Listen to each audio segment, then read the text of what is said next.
Hello friends, welcome to our YouTube channel. आज हम आपके लिए लेकर आए हैं एक नया वीडियो और इस वीडियो में बात करेंगे थ्री फेस लोको के ट्रैक्शन पावर सर्किट के बारे में। थ्री फेस लोको में WAG9, WAP7 और WAP5 लोको आते हैं और जिसका ट्रैक्शन पावर सर्किट के बारे में हम आज बात करेंगे कि OHE से ट्रैक्शन मोटर तक सप्लाई किस तरह से पहुंचती है। तो बने रहिए वीडियो में। चलिए दोस्तों, वीडियो को स्टार्ट करते हैं।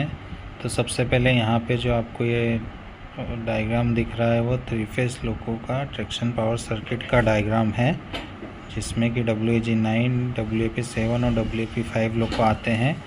और यहाँ पे आप ऊपर की तरफ देख सकते हैं, ये है OHE, जिसमें 25 kV सिंगल फेस सप्लाई रहती है।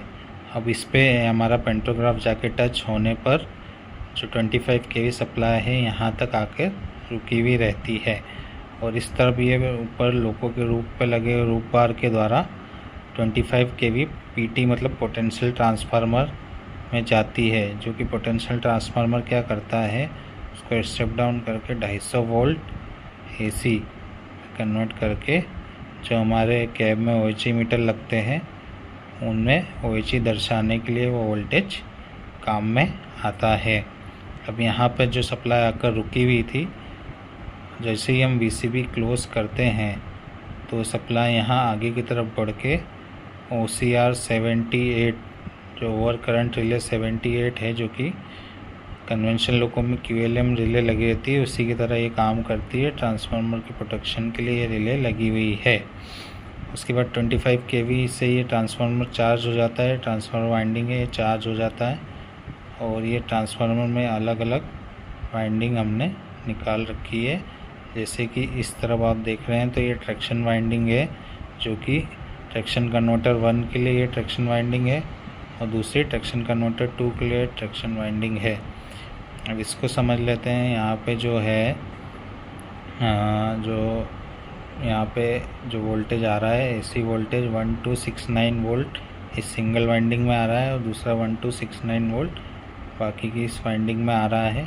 और यहाँ पे छोटा सा आपको ये दिख रहा होगा, ये प्री चार्जिंग कॉन्टेक्टर लगा हुआ है। यहाँ पे ऊपर की तरफ भी प्री चार्जिंग कॉन्टेक्टर लगा हुआ है। उसके बाद ये यहाँ पे इसमें ट्रैक्शन कन्वर्टर को 3 पार्ट में डिवाइड किया हुआ है। जैसे लाइन कन्वर्टर का ये पार्ट हो गया, जो कि सिंगल फेस AC को DC इम्प्योर में कन्वर्ट करेगा।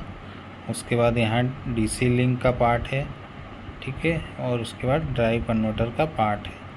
तो line converter single phase AC को DC इम्प्योर में कन्वर्ट करेगा और ये DC लिंक क्या करती है, इस DC इम्प्योर सप्लाई को प्योर DC में कन्वर्ट करती है। इस DC लिंक के अंदर चॉक और कैपेसिटर लगे होते हैं। चॉक क्या करता है, इस DC इम्प्योर सप्लाई को प्योर करता है और कैपेसिटर जो है कुछ AC सप्लाई को स्टोर करके रखता है और पीक डिमांड पर उसको रिलीज़ करता है।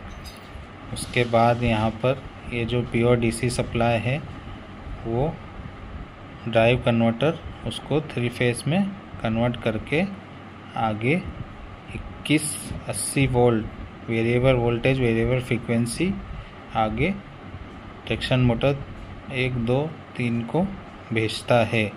देखिए 2180 वेरिएबल वोल्टेज वेरिएबल फ्रीक्वेंसी। और उसके बाद यहाँ पे देख सकते हैं 65 से 132 हर्ट्ज फ्रीक्वेंसी है, वेरिएबल वोल्टेज वेरिएबल फ्रीक्वेंसी, ठीक है। 3 फेस AC सप्लाई भेजता है। और इसी तरह से ट्रैक्शन कन्वर्टर 2 में भी ये सेम प्रोसेस होती है, जो कि ट्रैक्शन मोटर 4, 5, 6 को जाती है सप्लाई। उसके बाद आप यहाँ पे देख सकते हैं ये ऑक्सिलरी वाइंडिंग है, इसका स्टेप डाउन वोल्टेज होकर 1000 वोल्ट इसको मिलता है। अब यहाँ पे हमारे 3 ऑक्सिलरी कन्वर्टर्स हैं, ठीक है। देखिए ऑक्सिलरी कन्वर्टर 1, ऑक्सिलरी कन्वर्टर 2 और ऑक्सिलरी कन्वर्टर 3। इसको बर 1 में ऑक्सिलरी कन्वर्टर 1 है और बर 2 के अंदर ऑक्सिलरी कन्वर्टर 2 और 3 है। तो इनका इनपुट वोल्टेज तीनों का 1000 वोल्ट इनपुट वोल्टेज रहता है। अब ये जो 1000 वोल्ट को 415 वोल्ट 3 फेस में कन्वर्ट करके संबंधित जो है ऑक्सिलरी को भेजते हैं। अब जैसे यहाँ पे ये इसका इनपुट वोल्टेज 1000 वोल्ट है, तो ये इसको 415 वोल्ट 3 फेस में कन्वर्ट करके OCB1 और OCB2 oil cooling blower 1 oil cooling blower 2 को भेजेगा।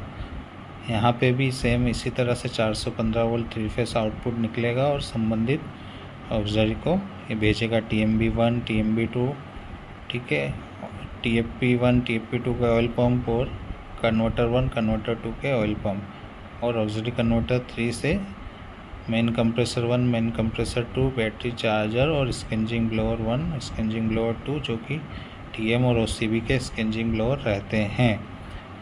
उसके बाद यहाँ पे एक वाइंडिंग आपको दिख रही होगी जो कि होटल लोड कन्वर्टर के लिए वाइंडिंग निकाली है, जो कि मेनली WAP7 और WAP5 लोको में आपको देखने को मिलेगी। गुड्स के लोको में ये वाइंडिंग का यूज़ नहीं किया गया, WAG9 में इसका यूज़ नहीं किया गया है।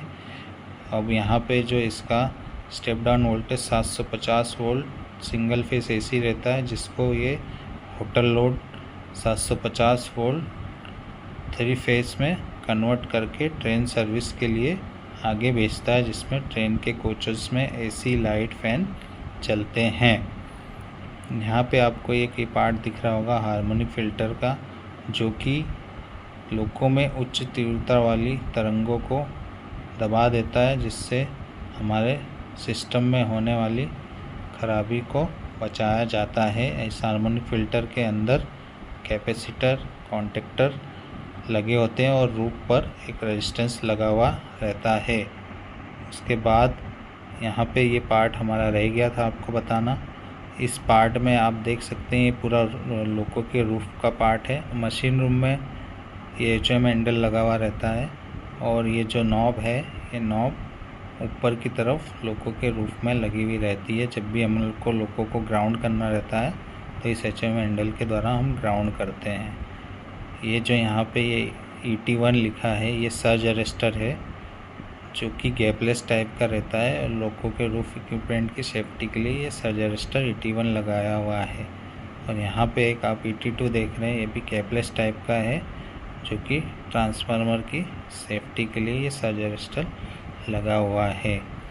सो ये है 3 फेस लोको का ट्रैक्शन पावर सर्किट और इसके बारे में हमने आपको डिटेल में जानकारी दी है। सो आज के वीडियो में बस इतना ही, मिलते हैं नेक्स्ट वीडियो में।